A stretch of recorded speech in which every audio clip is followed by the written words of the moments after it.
سب ناظرین کو محمد طارق اور اوور ویو یوٹیوب چینل کی طرف سے السلام علیکم۔ ناظرین سے گزارش ہے کہ اس چینل کو سبسکرائب کریں، لائک کریں، شیئر کریں، بیل آئیکن کو ضرور دبائیں تاکہ آپ کو نت نئی معلومات، تجزیے اور تبصرے ملتے رہیں۔ آج ہم بات کریں گے کہ پاکستان کی سیاسی جماعتوں کی تنظیم اور ان کی ساخت پر۔ پاکستان میں موجود جو زیادہ تر سیاسی جماعتیں ہیں وہ سیاسی جماعتیں کہلانے کے قابل نہیں، بلکہ وہ پرائیویٹ کمپنیوں یا ایک قسم کے قبائلوں کا ایک گروہ ہے۔ وہ اس طرح کہ پاکستان میں سیاست جدید قبیلے کی ایک شکل بن چکی ہے۔ یہاں سیاسی پارٹیاں اب سیاسی پارٹیاں نہیں رہی، بلکہ جدید سیاسی قبائل کی شکل اختیار کر چکی ہیں۔ یہ ایک نئی اور مایوس کن صورتحال ہے، مگر اس کی خطرناکی کا ادراک بہت کم لوگوں کو ہے۔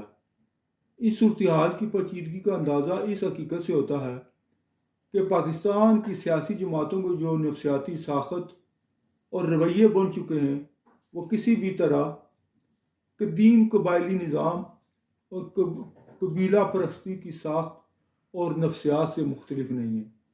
سیاسی ماحول اس حقیقت کا اظہار ہے کہ سیاسی جماعتوں کا وجود اپنے نظریات کی وجہ سے نہیں، بلکہ دوسری جماعتوں کی دشمنی اور نفرت پر قائم ہے۔ تاریخ ہمیں بتاتی ہے کہ قبائلی دور کی اجتماعی نفسیات میں فرد کی اپنے قبیلے کے ساتھ وابستگی اور وفاداری غیر مشروط ہوتی تھی۔ دوسرے قبائل کے ساتھ دوستی اور دشمنی کا راستہ جب ایک بار طے کر لیا جاتا تھا تو پھر قبیلے کے کسی فرد کے پاس اس سے اختلاف کی اجازت نہیں ہوتی تھی۔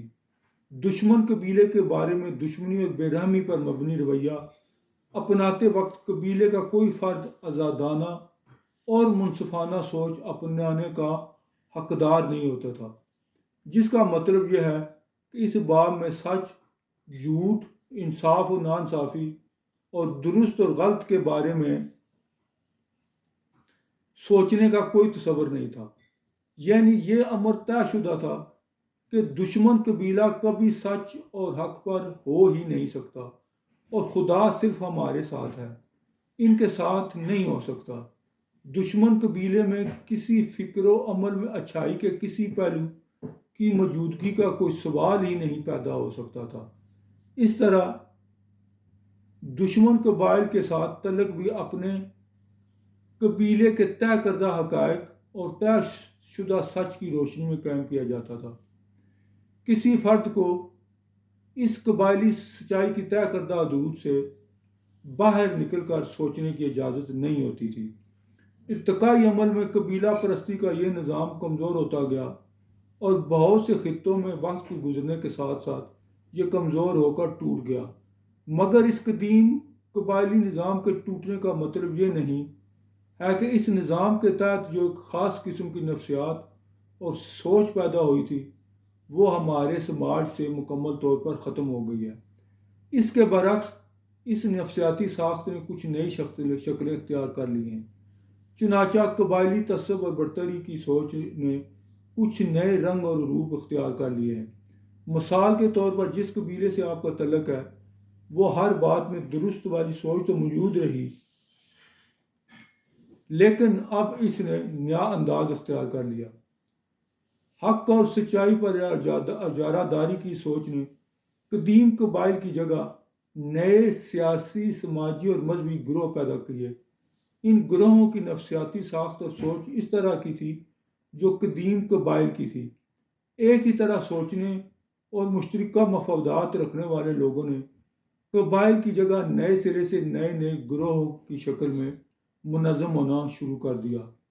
یہ چھوٹے چھوٹے گروہ اور فرقے وقت گزرنے کے ساتھ ساتھ سماجی تقاضوں، گروہی مفادات اور ضروریات کے پیش نظر سیاسی پارٹیوں کی شکل میں منظم ہو گئے۔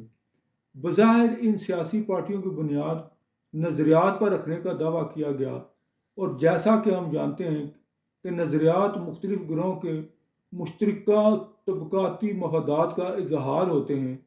یہی وجہ ہے کہ کچھ دانشور سیاسی پارٹیوں اور نظریات کو بھی گروہی اور طبقاتی تعصب کی ایک جدید شکل قرار دیتے ہیں۔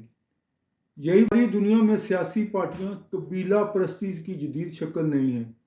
خصوصاً مغرب کے کچھ ترقی یافتہ ممالک کے بارے میں شاید یہ بات درست نہ ہو، لیکن اس حقیقت سے انکار کی کوئی گنجائش نہیں کہ پاکستان میں سیاسی جماعتیں قدیم قبائل کی طرح کا طرز فکر اور طرز عمل رکھتی ہیں۔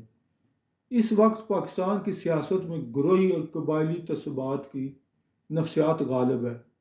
تحریک انصاف اور پی ڈی ایم کے مابین سیاسی کشمکش یا تصادم کا موجودہ انداز اس بدقسمت صورتحال کا عکاس ہے۔ اقتدار میں آنے سے پہلے سیاستدان عوام کو یہ باور کرانے کی کوشش کر رہے ہوتے ہیں کہ آپ کی مخالف پارٹی جو کام بھی کر رہی ہے وہ غلط ہے اور اس میں اچھائی کا کوئی پہلو ہو ہی نہیں سکتا، نہ اس سلسلے میں کوئی دلیل سننے یا اس پر غور کرنے کی گنجائش ہے۔ لیکن اقتدار میں آنے کے بعد وہی کام کرتے ہیں جو ان کے نزدیک انتہائی ناپسندیدہ کام ہوتا ہے۔